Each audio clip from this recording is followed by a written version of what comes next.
नमस्कार, बहुत स्वागत न्यूज़ 18 के डिजिटल प्लेटफॉर्म पर। आपके साथ मैं हूं ललित प्रजापति। अंकुर सर भी हमारे साथ हैं।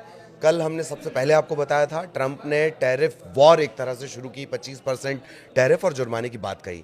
अब उसके आगे क्या कुछ होने वाला है, कैसे उसे डिकोड किया जाना है, उसे समझ लेते हैं। सर, ऐलान हो गया और 1 तारीख से उसे लागू भी करना है। अब डिकोड कैसे किया जाए इसे? देखिए, इसे डिकोड करना मतलब डिकोड का मतलब आप ये जानना चाह रहे हैं कि भाई हाँ, अब असर या इफेक्ट देखिए, के असर तौर तो पर। होगा, नो डाउट, इसमें कोई दो राय नहीं है कि जब भी कोई टैरिफ लगाता है कोई कंट्री किसी कंट्री के खिलाफ, और ख़ासतौर पर अमेरिका। हालांकि ये कहा जा रहा है कि अमेरिका के साथ ट्रेड उतना नहीं है, बट फिर भी ट्रेड अलग है, ट्रेड तो है ही। बाकी हमारा और भी चीज़ें हैं, जैसे अगर हम रुपी डॉलर का अगर हम रेशो देखें, या अगर हम ये देखें कि रुपया डॉलर के मुकाबले कमज़ोर होता है या मजबूत होता है, ये भी हमारे एक्सपोर्ट पर डिपेंड करता है। तो पहली बात तो ये है कि असर तो होगा, इसमें कोई दो राय नहीं है। अब सवाल ये है कि भारत सरकार इसे कैसे डील करती है। अब ये डील दो तरीके से हो सकता है। पहला तरीका तो ये है कि सरकार कोई ट्रेड डील करे, अमेरिका के साथ बातचीत करे, जो होगी भी शायद इस महीने अगस्त में। और अगर वो बातचीत वो भी विफल रहती है तो फिर भारत को कई बाज़ार तलाशने होंगे, यानी कि नए बाज़ार देखने होंगे। वो नए बाज़ार अफ्रीका में हो सकते हैं, वो नए बाज़ार ये भी हो सकते हैं कि हम चीन के साथ अपना व्यापार ज़्यादा करें फिर, या रूस के साथ करें, या कोई और कंट्री के साथ, वो बात की बात है। लेकिन फौरी तौर पर अगर इस फैसले को देखें तो जाहिर है ये कहीं ना कहीं ऐसा लगा कि जैसे डोनाल्ड ट्रंप के लिए कुछ ये पर्सनल लॉस था, यानी कि उनको ऐसा लगा कि मेरी बेइज्जती होगी यार, तो गजब बेइज्जती है यार टाइप। तो कुछ ऐसा हुआ। तो ऐसे में उन्होंने जो भी चीज़ें लिखी अपने ट्रूथ सोशल हैंडल पर, कि इंडिया जो है रूस के साथ जा रहा है, रूस के साथ डील कर रहा है, और दोनों अगर डूबना चाहें तो डूबें, मुझे कोई फ़र्क नहीं पड़ता। तो ऐसा लगा कि कहीं ना कहीं वो पर्सनल हर्ट हुए हैं, तो उन्होंने ऐसा बिहेव किया। लेकिन अब आपको ये भी समझना पड़ेगा कि भारत इकलौता ऐसा मुल्क नहीं है। अमेरिका ने जापान पे भी इतना ही टैरिफ लगाया, बल्कि ज़्यादा लगाया है, और वियतनाम पे टैरिफ है, चीन पे तो ऑलरेडी है, रूस के साथ तो उनकी कोई ट्रेड होता ही नहीं है।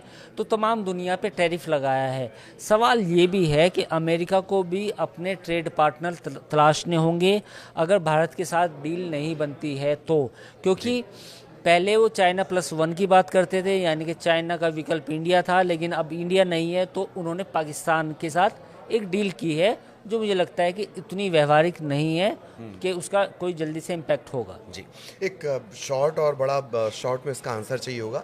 जब वो ट्रुथ पर लिख रहे हैं कि भारत के लिए दोस्त शब्द का इस्तेमाल कर रहे हैं, तो क्या उसके पीछे ये है कि हाँ, अभी गुंजाइश है इस 25% को हटाने की? इसे कैसे देखेंगे? देखिए, गुंजाइश तो हमेशा होती है ललित। अगर मुझे आपके साथ डील करनी है तो मुझे आपको कुछ ना कुछ देना पड़ेगा। तो वो ऐसा है कि उसके दो रास्ते हैं। अगर हमें ट्रंप को खुश करना है व्यक्तिगत तौर पर, तो हम ऐसा कर सकते हैं कि जैसे पूरी दुनिया में उनके जो बेटे हैं, उनके जो उनकी कंपनियां हैं, हाँ। ट्रंप की जो रियल इस्टेट की कंपनियां हैं, जैसे वियतनाम ने किया, वियतनाम ने करीब 20-25 गोल्फ कोर्स बनाए, तो उसी तरह हम भी ट्रंप को कुछ ज़मीनें दे दें, खासतौर पर बॉर्डर इलाकों में दे दें जो पाकिस्तान के बॉर्डर से सटी हो और चीन के बॉर्डर से सटी हो, और वहाँ पे वो ट्रंप टावर भी खड़े कर लें। तो पाकिस्तान के लिए भी आसान होगा कि उन पर अटैक नहीं होगा, और चीन तो करेगा ही नहीं गलती से भी। तो ऐसा कुछ हो सकता है। तो ये एक बिल्कुल मतलब जिस तरीके से दुनिया चलती है वो एक अलग ही लेवल पे उन्होंने चला गया। और स्थिति अमेरिका की भी ख़राब ही है, क्योंकि उन पर इतना बड़ा कर्जा है। उनकी जो अगर डेट टू जीडीपी रेशो की अगर हम बात करें तो वो भी इतना ज़्यादा है कि उसकी परिकल्पना नहीं की जा सकती। ये भी कहा जा रहा है कि एक ना एक दिन तो अमेरिका भी बैंकरप्ट होगा।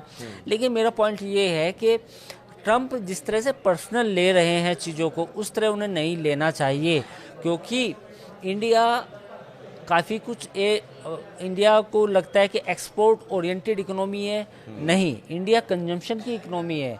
तो अमेरिका का काफ़ी सामान भारत में खपता है।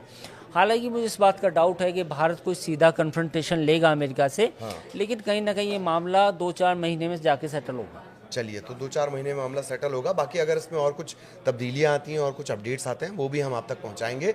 फिलहाल इतना ही। नमस्कार।